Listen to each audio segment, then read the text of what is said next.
And we say in general, who drinks wine from Riedel glasses drinks the better wine, because our glasses are developed with the knowledge of the winemakers. We bring them together and we work with them when developing a new shape for a grape variety which we have not covered so far. Today's show is focused on a simple question. How important is your wine glass? To get educated, I had the pleasure to interview Maximilian Riedel. He's the 11th generation CEO of the most influential wine glass company in the world.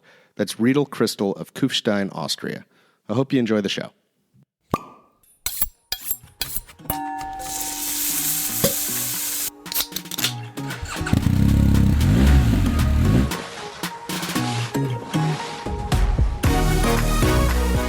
From Eat, Drink, Fun, this is the Eat, Drink, Fun podcast. I'm Chris Miller.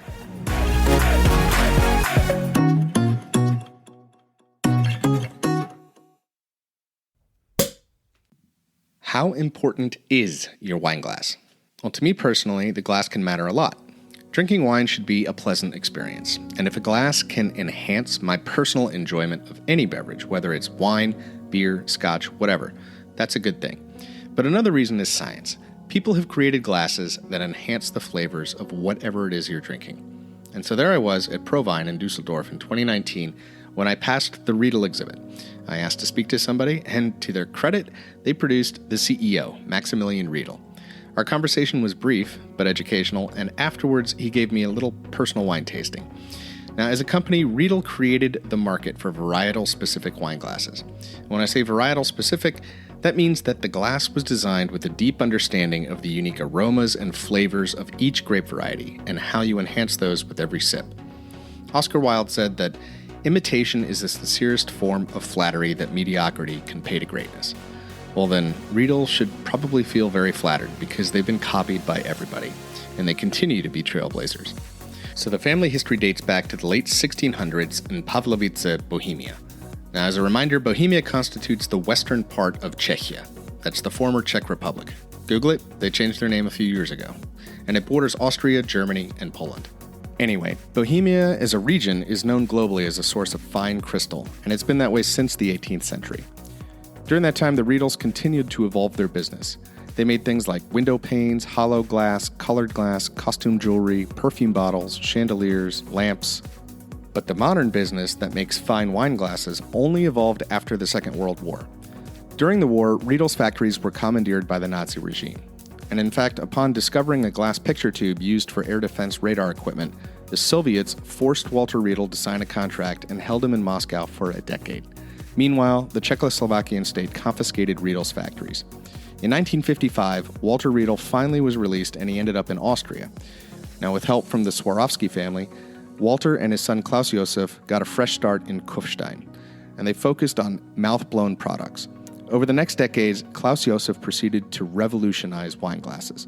In short, we can thank him for what we take for granted today. That is, that wine glasses should be clear, uncolored, unadorned, thin-blown, and with a long stem. Moreover, Klaus Riedel advanced the science that recognized the effect of shapes and how we perceive beverages generally, whether it's wine, spirits, or beer. And with that introduction, I'd like to turn to my interview with the CEO and president of Riedel Crystal.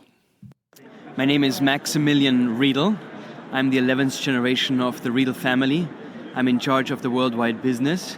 And we're here at ProWein at the Riedel booth, which is located between all the beautiful wine producers from Austria. And ProWein is now in its 25th year, and I think we have been loyal to ProWein for most of that time. So my first question was about the evolution of their business and some of the key historical moments over time. So I would say that the evolution occurred in my business thanks to the wine business. My glasses without wine are simply catching dust, and that's not the purpose. So when I moved to the United States in the year 2000, wine and wine boom just started to pick up in the US. Just a few years later, we heard that the biggest companies in the world started to invest in wine. So wine is a love affair for my family, and that's the reason why we got into the wine glass business. So we are producing glass and everything in glass in the 11th generation. We started our business in 1756. And of course, my company, my family has gone through various evolutions because there were different needs for glass, window glass being one of them. But since my grandfather fell in love with wine, Professor Klaus Riedel, his first customer in the United States was Tiffany's and Company. I was, because of that, the first internship at Tiffany's at the age of 18. So there is a lot of beautiful stories to be told. But fact is that he was the one who was the father of the modern wine glass. And his first creation is in the Museum of Modern Art in New York on permanent exhibition since 1960. The most beautiful wine glass. And the New York Times called it then the fishbowl, because the bowl, the size of the glass was so massive versus what was used in the US for wine glasses that people charmingly call it the fishbowl. Nowadays, all the wine glasses produced by us and by everybody else have the same or similar sizes, and it's because big wines need big glasses. Next, I asked him to go a little bit deeper on how Riedel got its foot in the door in the US market. So first of all, our history to the US is very much connected with the wine world. It was actually Mr. Robert Mondavi himself who gave the first impression of Napa Valley to my father, George Riedel. And Robert Mondavi heard about the Riedel philosophy, being glasses for grape varietal specific. And he was actually the first winemaker to adopt our glasses in California. And he opened the gate for us to the US. And now the US market is not only one of the largest wine consuming markets and production market, but also has become the number one market for Riedel glasses. And we say in general, who drinks wine from Riedel glasses drinks the better wine, because our glasses are developed with the knowledge of the winemakers. We bring them together and we work with them when developing a new shape for a grape variety which we have not covered so far. Perhaps a stupid question, but I figured I would take the opportunity to ask the person in charge of the company that invented varietal-specific glasses what his opinions are of the universal glass. Now, universal glass is targeting a part of the market that wants a very high-quality glass, but one that they can drink with lots of different kinds of wine. Anyway, this is the answer that I got. So we have to be honest and say that universal glasses don't exist. It's like the game of golf where you cannot play your holes with one club. It's like your closet for shoes.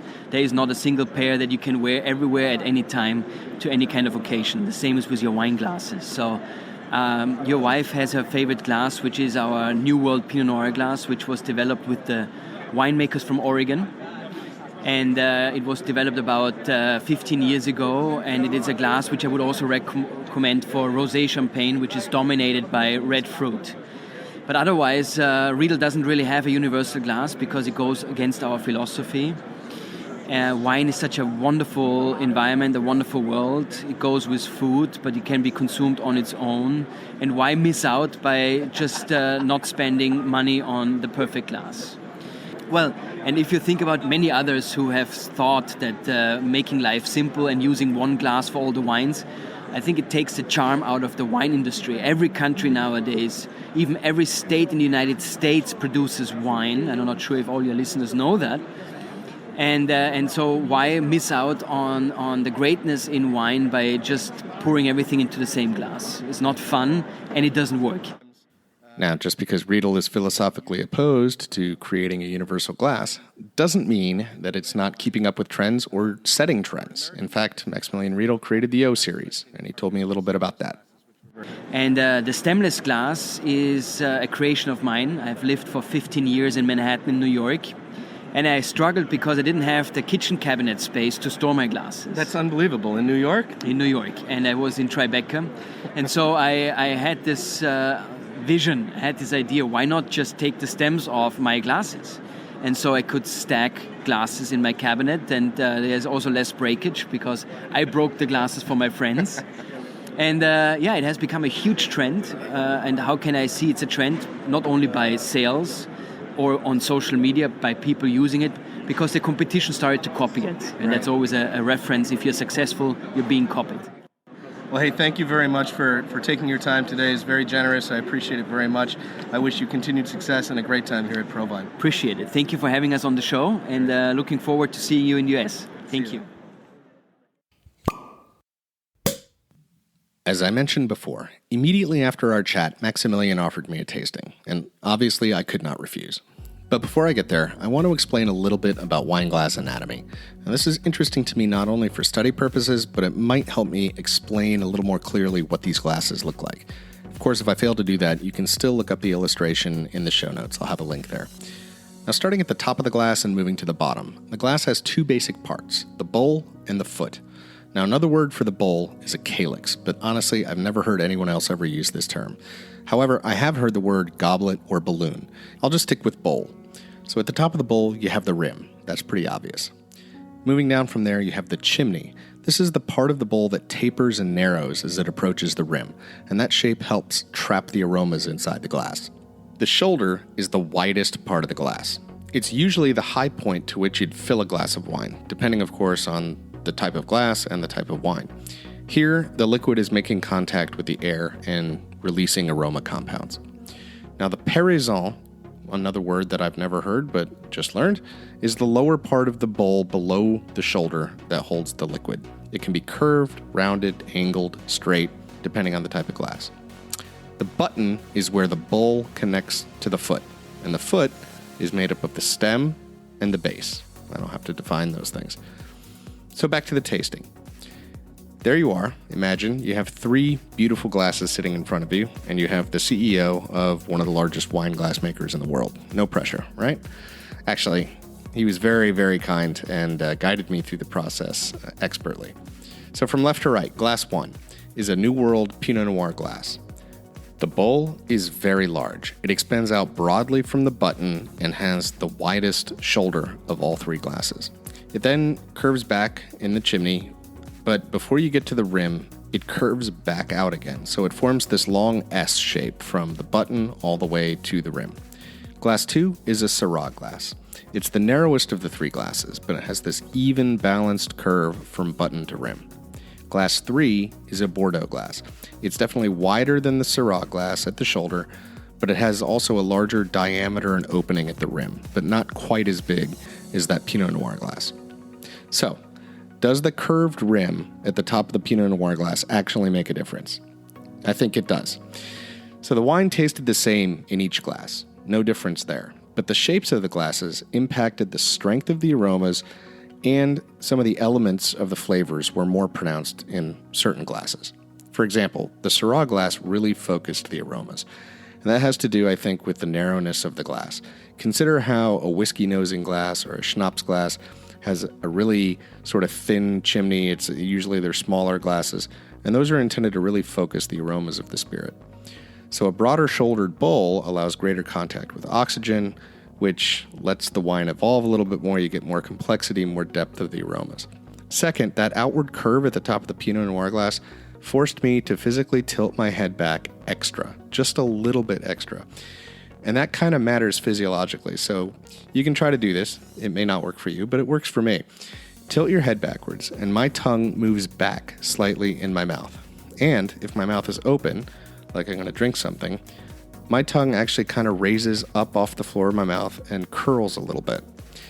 Now the result is, when you're pouring wine into your mouth, the wine will go directly to the tip of your tongue. So the first thing you perceive is red fruit in a Pinot Noir, not acidity, which is important. Pinot Noir, great Pinot Noir has fresh acidity, but especially in younger and simpler wines, the acidity can initially really dominate. So, if you want to experience that acidity, but you want to really appreciate the red fruit component to have that shine first, this glass makes it happen for you. Sure, you could consciously tilt your head back and lift your tongue and do all that stuff with a normal glass, but the beauty of this glass is you just do it unconsciously.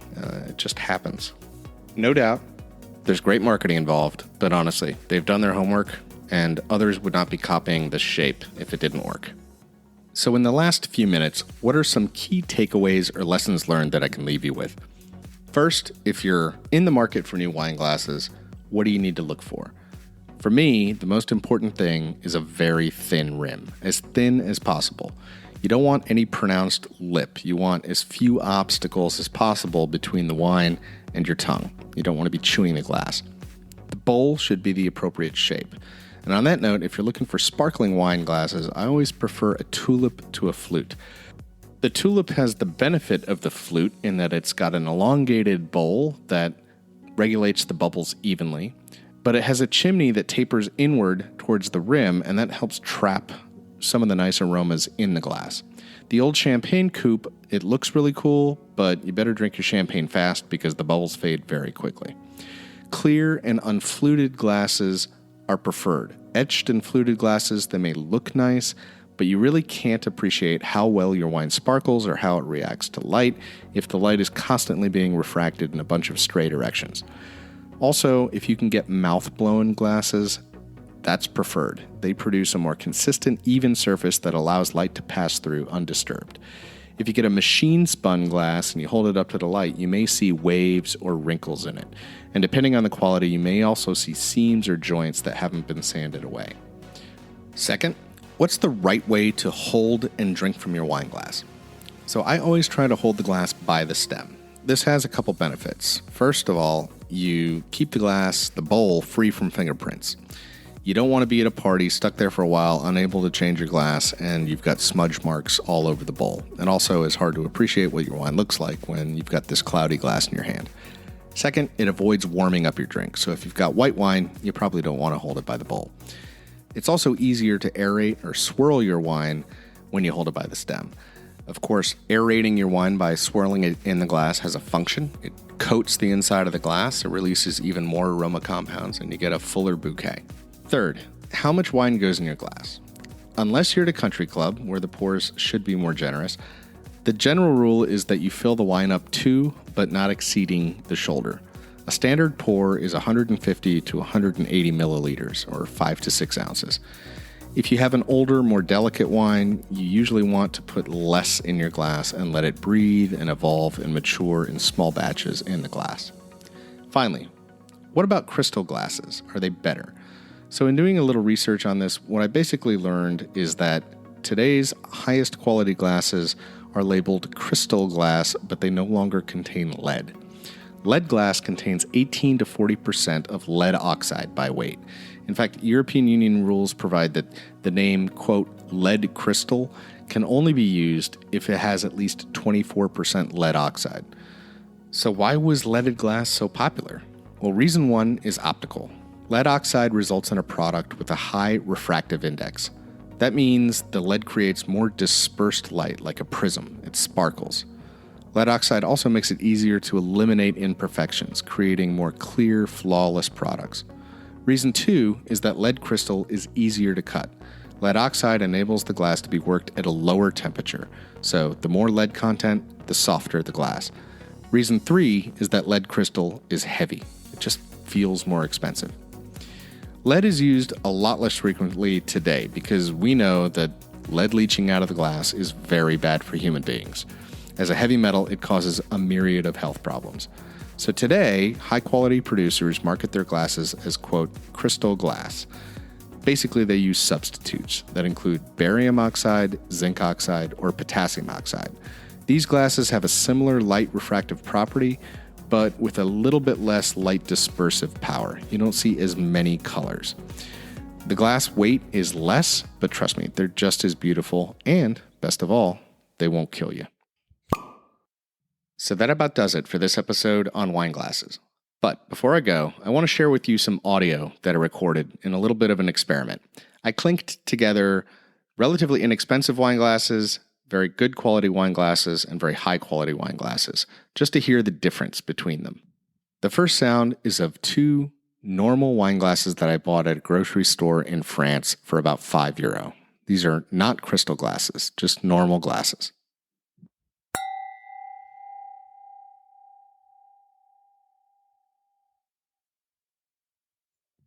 The second recording is a very good quality crystal glass made by Riedel.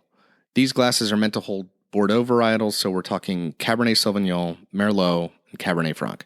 They cost about €20 per glass.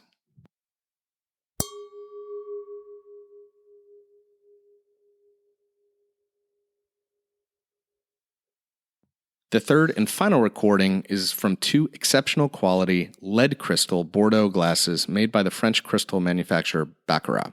Now, these glasses are about 40 years old. And if you bought them today, I looked online, they're about €160 per glass.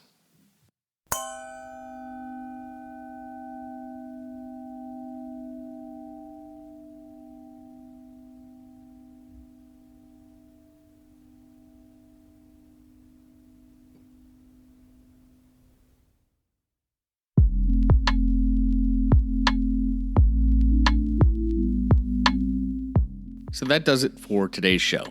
In my humble opinion, a nice glass can enhance your drinking experience. And that's not only true for wine, it's the same for spirits, cocktails, beer, or anything else you drink.